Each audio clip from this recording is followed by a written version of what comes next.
Bom dia para todo mundo. Graça, paz e bem da parte de Jesus de Nazaré, nosso Senhor. Quero convidar você a voltar os seus olhos para o texto que nos servirá como base nessa manhã. Evangelho segundo Mateus, capítulo 6, verso de número 5. Mateus 6, 5. É o nosso verso, é o nosso texto para amanhã desse domingo.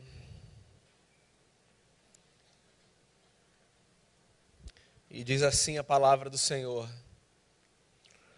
E quando orardes, não sereis como os hipócritas, porque gostam de orar em pé nas sinagogas e nos cantos das praças, para serem vistos dos homens.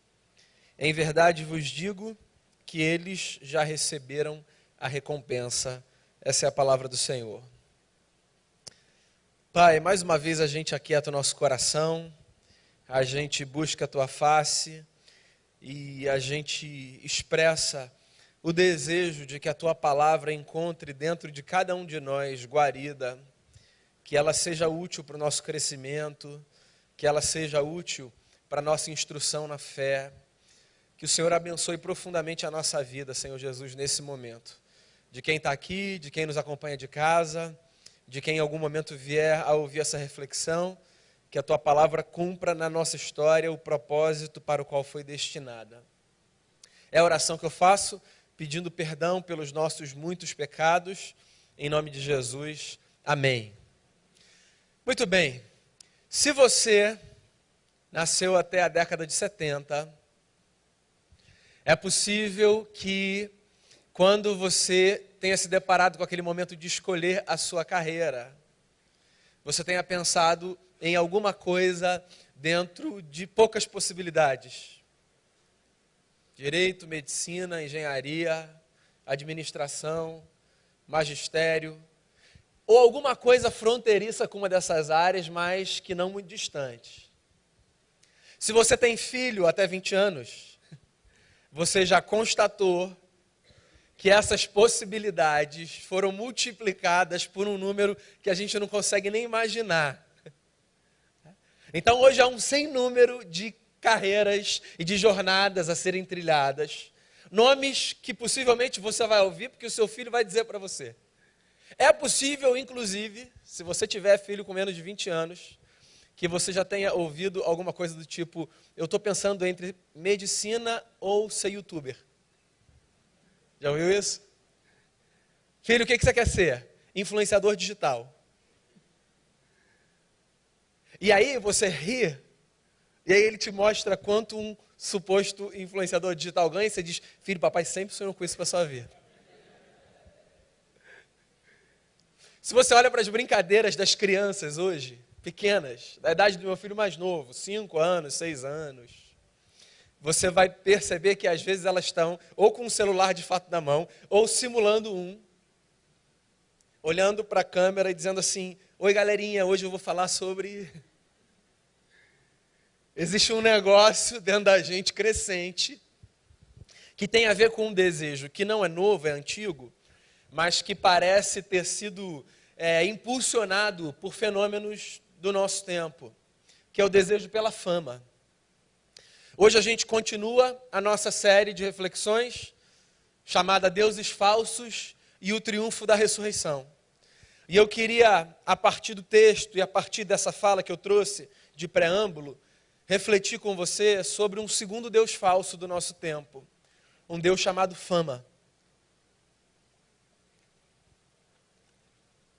Eu olho para esse tema, antes de olhar propriamente para o texto, e eu me lembro de uma frase que eu gosto muito de citar aqui, de um crítico social norte-americano chamado Christopher Lasch, que em um livro escrito na década de 70, cujo nome é A Cultura do Narcisismo, disse o seguinte, abre aspas: nada faz tanto sucesso quanto a aparência do sucesso, fecha aspas.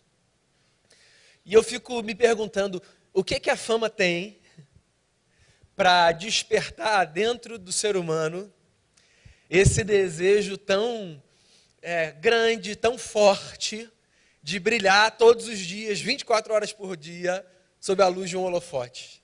Que fascínio é esse que o palco exerce sobre nós, a ponto de desvirtuar caminhos, a ponto de ressignificar valores, a ponto de fazer com que a gente restabeleça a nossa ordem de prioridades e coloque lá no topo coisas que em outros momentos da vida nós teríamos certeza de que eram coisas periféricas, mas que agora se tornam as coisas mais importantes. A pergunta que eu quero fazer para você nessa manhã é: o que acontece dentro da gente que leva o ser humano a tratar a fama como objeto de redenção da sua vida? Lembra da fala da semana passada? Eu disse a você que nessa série a gente vai tratar de diversos assuntos partindo de dois pressupostos. O primeiro deles: todos nós temos o desejo de sermos redimidos. Todos nós temos. Todos nós ansiamos por redenção. Porque todos nós, em sã consciência, concluímos que existem angústias e vazios dentro do nosso ser que precisam ser preenchidos. Então nós trilhamos jornadas em busca do preenchimento desse vazio. E eu tenho chamado isso aqui de anseio pela redenção. Um outro pressuposto da nossa série é a convicção de que Deus é para a gente aquilo ou aquele capaz de nos redimir. Então nós vivemos em busca de encontrarmos Deus na vida. Mas nós vivemos em busca de encontrarmos Deus na vida a partir de um lugar de muita ignorância. O que faz com que nós tratemos como Deus coisas que não são deuses, não são divinas, e que não carregam essa capacidade de redimir a nossa história. Semana passada, por exemplo, eu conversei com vocês sobre o amor divinizado. Essa expectativa que muitas pessoas nutrem de que, ao viverem o amor livre e responsável, o amor impulsionado só pelos desejos, elas vão encontrar redenção para a sua alma. Isso, na verdade, é uma grande prisão, porque o amor é a maior virtude que nós encontramos e que vem dos céus, mas o amor não é capaz de nos redimir, o amor que a gente produz, que a gente troca. Só Deus, em seu Filho Jesus, é capaz de nos redimir. E hoje eu quero apontar esse segundo caminho como um caminho muito perigoso. E você sabe que eu comecei a minha fala desenhando a fama a partir desse fenômeno da celebridade? O que ela tem que faz com que muitas pessoas durmam? A primeira delas, eu fico com a impressão de que a fama é um falso Deus na nossa vida, porque das experiências que a gente vive, eu acho que a experiência da fama é a que mais se aproxima de legitimar a ideia de que a ilusão da vida ideal é tangível. Deixa eu tentar destrinchar isso para você. Em torno da fama existe uma aura que é formada por uma série de elementos: glamour, poder, livre acesso, blindagem, dinheiro. Quando a gente pensa numa pessoa famosa, qualquer que seja a sua área, não necessariamente uma celebridade televisiva, uma pessoa que alcançou uma projeção na área em que ela está, que fez com que ela fosse vista sempre a partir da perspectiva do holofote, da luz lançada sobre ela. Quando a gente olha para essa pessoa, geralmente a gente traz esses elementos na nossa leitura, de que aquela história é uma história bonita, porque aquela história é a história de uma pessoa que exala poder, cheia de dinheiro, cercada por todos os lados, sendo assessorada, tendo todas as suas necessidades supridas, tendo livre acesso para circular por onde bem desejar. Uma pessoa que tem um mundo diminuído, porque as distâncias ficam muito mais curtas. Afinal de contas, aquela pessoa é a pessoa. Se eu perguntasse para você, desenhando esse cenário, quem acredita nessa vida?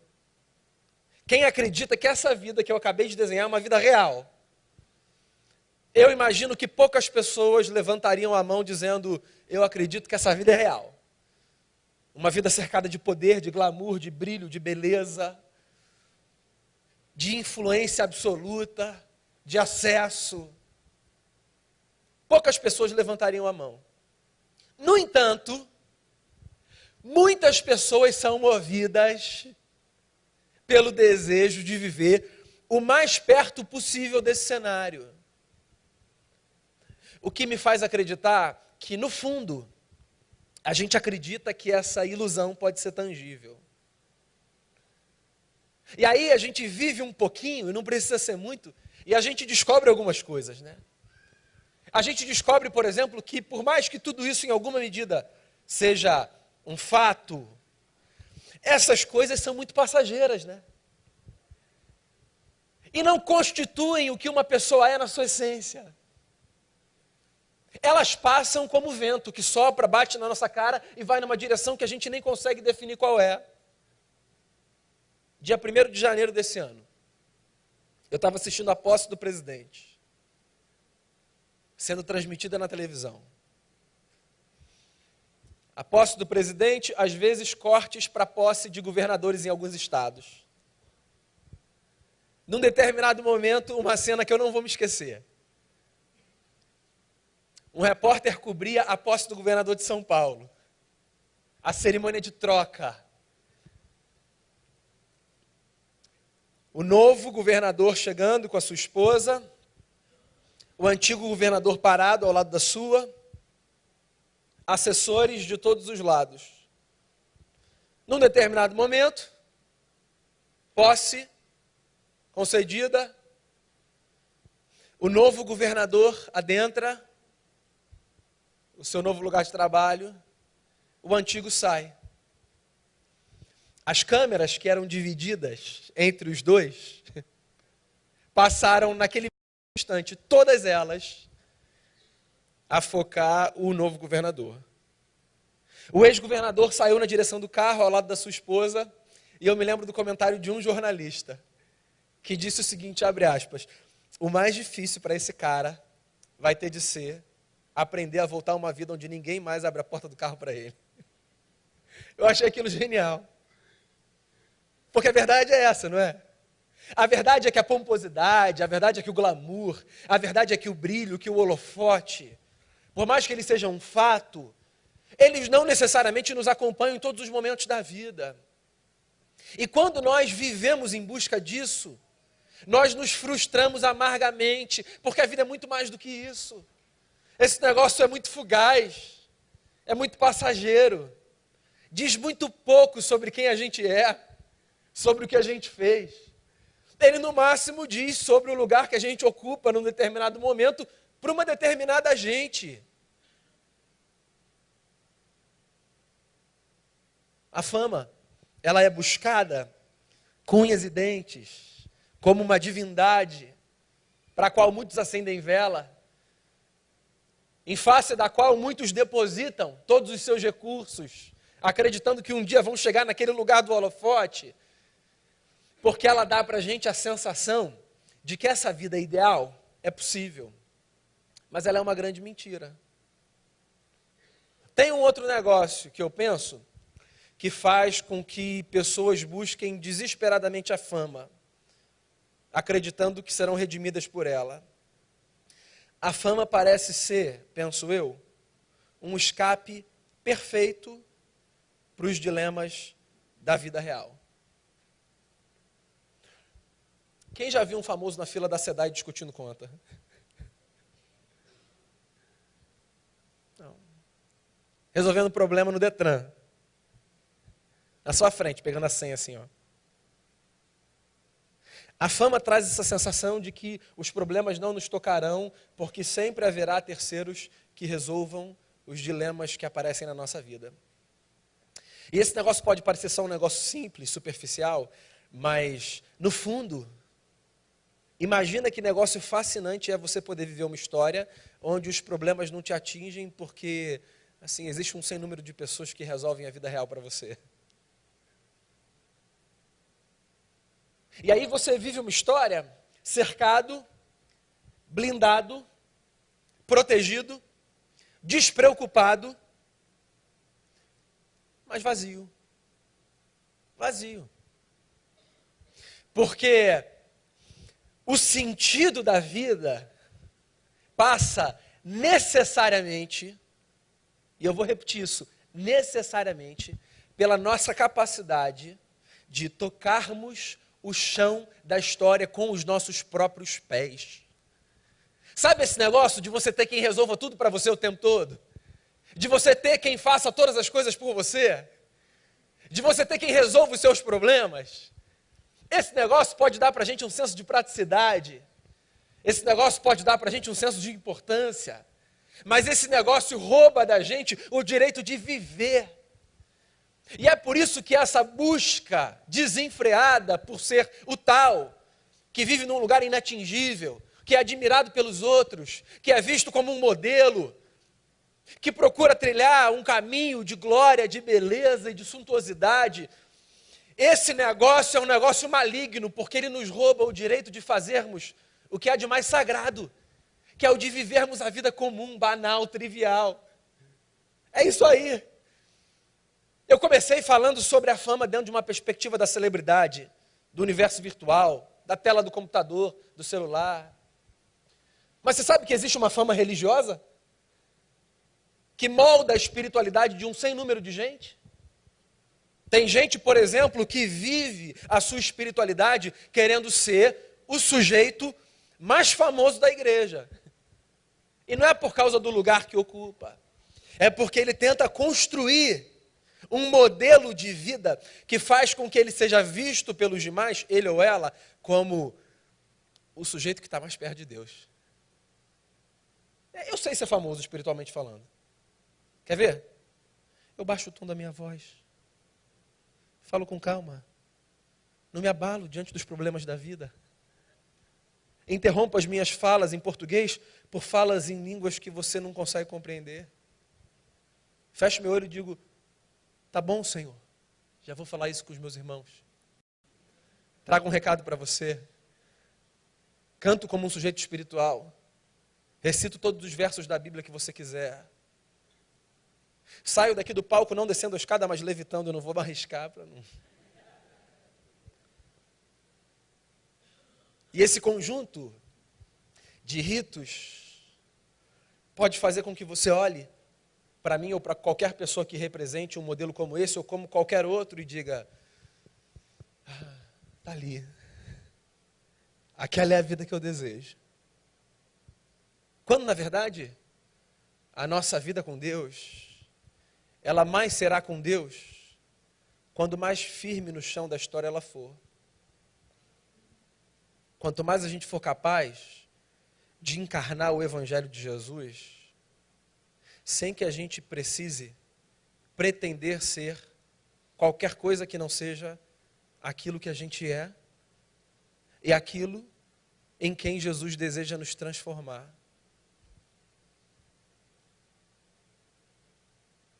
Esse texto é um texto que fala disso. Jesus está reunido com os discípulos e os discípulos pedem a Jesus que lhes ensine a orar. E aí Jesus diz, quando vocês orarem, não sejam como os hipócritas, porque os hipócritas gostam de orar em pé nas sinagogas e nos cantos das praças. Eles gostam de ser vistos pelos homens. Pois eu digo a vocês uma verdade, eles já receberam a recompensa deles. Você sabe quem eram os hipócritas? Os hipócritas eram os atores das peças gregas.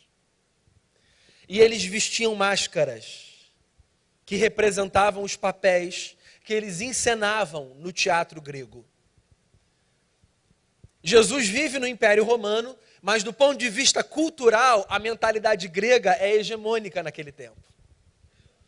Então as peças gregas eram apresentadas nas praças para entreter a população. Jesus olha para os discípulos e diz assim: vocês querem viver. Porque quando Jesus ensina aquela gente a orar, Jesus não está ensinando só aquela gente a falar, Pai, reticências. Jesus está ensinando aquela gente a viver. Porque a oração é um conjunto de palavras que a gente apresenta a Deus, mas a oração também é uma forma pela qual a gente vive. Meu amigo, se eu tenho a consciência de que tudo que eu faço diante de Deus, então a minha vida inteira é uma oração. O livro de Malaquias fala disso. Num dos capítulos, o profeta Malaquias fala uma das coisas mais bonitas que há no livro. Ele diz o seguinte, em outras palavras: sempre que dois homens ou que duas pessoas conversam diante do Eterno, aquilo é uma oração. Porque qualquer coisa que eu faço com a consciência de que eu faço diante de Deus, então aquilo é uma oração, porque Deus é testemunha da minha fala, Deus é testemunha da minha vida. Então a fala de Jesus aqui especificamente em relação à oração, na verdade é um conselho para a vida.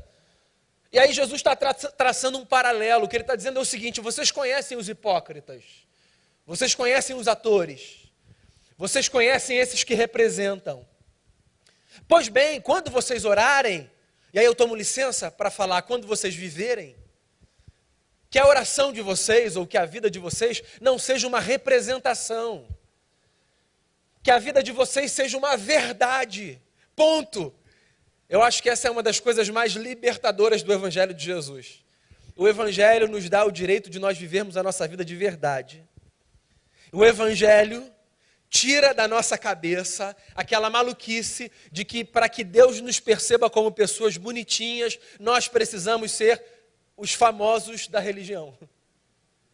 O Evangelho nos traz a compreensão de que Deus nos conhece tanto que Ele dispensa qualquer máscara que a gente viva para aparecer diante dEle. O que significa que Ele dispensa também qualquer máscara que eu viva para aparecer diante do meu próximo, já que Deus está também, não apenas no céu, mas na face do meu próximo. Tudo que eu faço diante do próximo, eu faço diante de Deus. E é por isso que tudo que eu faço diante do próximo, eu devo fazer não para que o holofote esteja sobre mim, mas para que Deus seja honrado, louvado, para que a sua beleza seja vista, para que as pessoas percebam que há um jeito bacana de viver, que tem a ver com a honestidade de uma vida transparente. A gente fica concebendo esses modelos de jornada que nos fazem querer galgar lugares pelos quais nós investimos recurso, tempo, esforço, talento, pelos quais às vezes nós sacrificamos família, valores, a nossa ética. E muitas vezes, meus amigos, se nós formos no fundo do nosso coração de maneira honesta, nós descobriremos que o que nos custou tempo, dinheiro, recurso, valor e família foi um projeto similar a um castelo de areia, porque não passava de vaidade. Som do seu coração. O que você acha que vai redimir a sua vida? O lugar onde você vai chegar? Por mais legítimo que esse desejo seja? Ou o fato de você perceber que não existe outra jornada para você viver que não seja a sua própria, na sua melhor versão, como alguém parecido com Jesus de Nazaré? Nós crescemos fazendo comparações da nossa vida. Isso é natural. A criança aprende isso não porque é ensinada, mas porque nós nos definimos também a partir da observação que a gente faz do outro. Então, desde criança a gente aprende a ver se o que a gente é bom ou ruim, olhando para o lado. Tem o referencial teórico que a gente recebe, que são as instruções dos nossos pais, e tem as percepções que a gente faz vivendo. Então, desde pequeno, a gente aprende a se comparar, para julgar a nossa vida, o nosso lugar, para saber se está legal, se não está legal. Isso faz parte do desenvolvimento. Então, fuja dessa leitura louca que nos faz acreditar que virá redenção para a nossa vida quando nós formos os famosos quem? Os famosos quem? Porque provavelmente é isso que se torna aquele que vive em busca da fama. Ele entra para o rol dos famosos quem? Quais são as pessoas que mais marcaram a sua vida? As pessoas mais impactantes na sua história. Provavelmente não foram pessoas com milhões de seguidores. Provavelmente. É possível que tenha sido. Provavelmente não foram as pessoas que andaram por restaurantes e estradas passando por tapetes vermelhos. É possível que as pessoas que mais marcaram a sua vida tenham sido aquelas que perceberam que a beleza do Evangelho está no fato de nós sermos gente normal.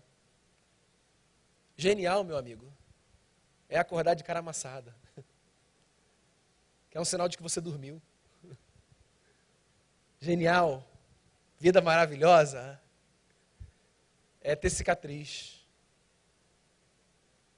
Porque isso te faz lembrar que a sua vida não foi uma vida como a de um bibelô no alto de uma estante. Foi uma vida que foi vivida, cheia de marcas. As nossas marcas contam a nossa história. Bonito é o afeto que a gente troca. Glamuroso é o amor que a gente dá e que a gente recebe. Bem-sucedida é a ética que pauta o nosso trabalho.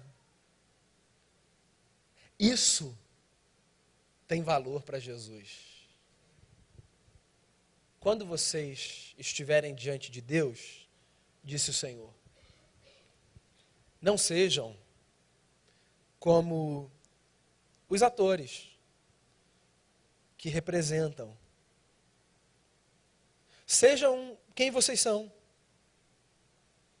Essa gente que vive uma vida normal, cheia da beleza de Jesus e do seu Evangelho. Essa gente que não busca a fama como um Deus, que busca Jesus. Qual é o meu recado para você nessa manhã? Cuide do seu coração. Cuidado com o canto da praça, na representação do texto. Cuidado, para que a sua constatação, ao final da sua vida, não seja a mesma do sábio Salomão, de que viver é correr atrás do vento. Construa histórias sólidas. Para que fique muito claro, buscar lugares estratégicos, encontrar espaços de destaque, não é em si um pecado. Se você for a pessoa mais importante que você puder ser no lugar onde você está, parabéns. Mas que não seja isso que faça você acordar todos os dias de manhã. Tem gente do seu lado que dorme com você. Um beijo, um abraço naquele que dorme ao seu lado vale mais do que qualquer holofote direcionado sobre a sua cabeça. A consciência tranquila de noite, quando você volta para casa, dizendo, foi difícil, fui tentado de todas as formas, mas mantive a minha ética e trabalhei como um servo de Jesus, vale mais do que todo holofote. A capacidade que você tem de olhar para o seu próximo, sendo ele a pessoa mais importante do recinto ou a menos, e perceber nele a mesma dignidade, por causa da imagem de Deus sobre a sua vida, vale muito mais do que estar do lado de alguém que tem a influência pelo simples fato de estar ali. Cuidado, essa é uma divindade do nosso tempo, a fama. Que você perceba que nada que não seja Jesus de Nazaré é capaz de redimir você dos males profundos que habitam a sua alma e de me redimir dos males profundos que habitam a minha. Todas as coisas são passageiras. Eterno, só o que Jesus coloca dentro da gente. Eu queria que a gente fechasse essa reflexão sendo lembrado do que vencedores por Cristo tantas vezes cantaram. Você pode ter a casa repleta de amigos, paredes e pisos cobertos de bem, ter um carro do último tipo e andar conforme der na cabeça. Mas lembra do final. A gente só vai ter paz do lado de dentro. Paz verdadeira e que não se rouba. Quando Jesus for o único diante de quem a gente prostrar o nosso joelho. O único capaz de redimir a nossa vida. Ouça a bela canção. Depois a gente ora. Amém. Vou fazer uma oração. Talvez você tenha vindo aqui nessa manhã só para isso, viu? Para ser lembrado que você não vai ser alguma coisa quando você tiver ou fizer. Você já é amado por Deus em Cristo Jesus. Isso é o que de mais importante te define. Você é amado por Deus em Cristo Jesus.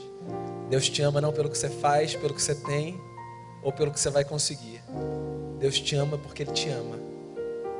Deus é como um pai que vê um filho que acabou de nascer e diz: como eu amo essa criança, sem que ela tenha feito absolutamente nada. O amor de Deus pela gente antecede qualquer performance. Então fuja desse negócio do holofote para ser reconhecido como alguma coisa. Você é amado porque você é amado. Obrigado, Jesus, por amar a gente.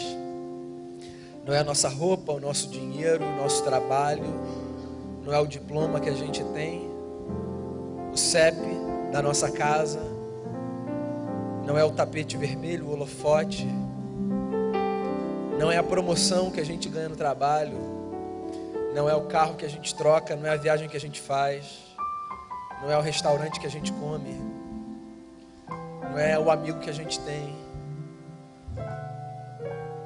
O que faz com que o Senhor nos ame é o coração bondoso do Senhor. Livra a gente dessa busca desenfreada, maligna, por encontrar sentido na vida, naquilo que a gente consegue fazer. Livra a gente dessa brincadeira louca de gente grande que constrói castelos para mostrar que os seus são mais bonitos do que os dos outros. A vida passa tão rápido, Senhor. Faz a gente olhar para o que é importante, para o que é belo. Ajuda a gente a ser transparente. Ajuda a gente a ser essa gente que vive uma espiritualidade sem máscara. Ajuda a gente a ser diante de Ti o que a gente é diante do próximo. E a ser diante do próximo o que a gente é diante de Ti. Ajuda a gente, Jesus, a valorizar o amor que a gente troca na relação, mais do que qualquer envelope. Ajuda a gente a ser família bonita na vida real, mais do que na foto que a gente posta. Ajuda a gente, Jesus, a ser grato pelo alimento que a gente coloca no Instagram e por aquele que a gente não coloca, porque não tem glamour. Ajuda a gente, Jesus, a olhar para o pão na mesa, a olhar para o arroz com ovo, que às vezes é o que alimenta, numa fase de dificuldade, e dizer: isso é bênção de Deus na minha vida e eu não sou menor por causa disso. Ajuda a gente, Jesus, a olhar para o próximo, não perguntando quem ele é, o que ele faz, mas enxergando nele a face de Jesus. Ajuda a gente a viver assim. Livra a gente do orgulho da oração alta, livra a gente do orgulho de uma espiritualidade angelical, livra a gente da mentira, de uma vida que se pretende impressionar, porque anuncia versículos decorados, textos lidos, porque vai para a igreja para bater ponto. Livra a gente dessa desgraça, Jesus, de uma vida de cumprir preceitos religiosos, mas vazia de uma intimidade com Jesus. Empurra a gente para essa intimidade bonita que faz com que a gente tenha o cheiro de Cristo e exale por aí o bom perfume de Cristo. É isso que a gente quer ser redimido do pecado, não por vestir uma capa religiosa, por ser bom frequentador de uma religião. A gente quer ser redimido do pecado porque a gente encontrou Jesus. E a gente desfrutou por causa disso de uma paz que excede todo entendimento. Visita a gente com sabedoria e com graça, para que a nossa vida não seja como correr atrás do vento. Livra a gente de mais um falso Deus. Protege o nosso coração. Tu és o dono da nossa vida. E E a Ti nós entregamos a nossa adoração. Em nome de Jesus. Amém. Amém.